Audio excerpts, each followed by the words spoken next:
We can use acceleration, initial velocity, and initial position to calculate the velocity of the car and the location of the car at any point in time. However, this just raises another question. How do we measure acceleration? We need a sensor called a 3-axis accelerometer. There are different types of 3-axis accelerometers, and they use different approaches, but the common goal is to accurately measure acceleration. However, an accelerometer on its own is not enough to calculate our position and velocity in the world. The accelerometer records measurements based on the coordinate frame of the vehicle.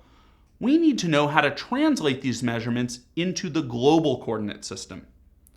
This translation requires another sensor, called a gyroscope.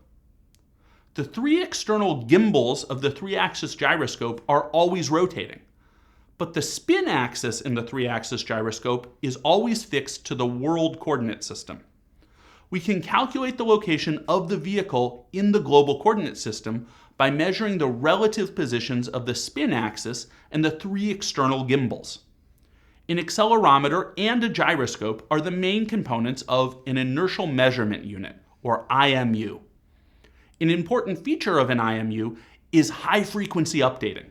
The frequency can reach 1,000 Hz, so the IMU can provide nearly real-time location information.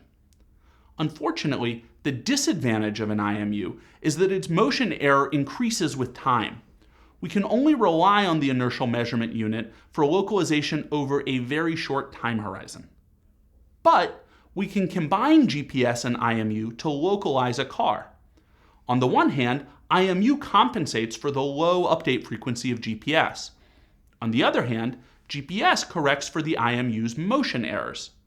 Even a combined GPS and IMU system won't completely solve our localization problem, however.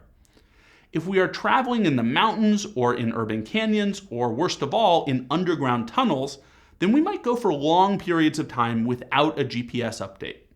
That puts our entire localization effort at risk.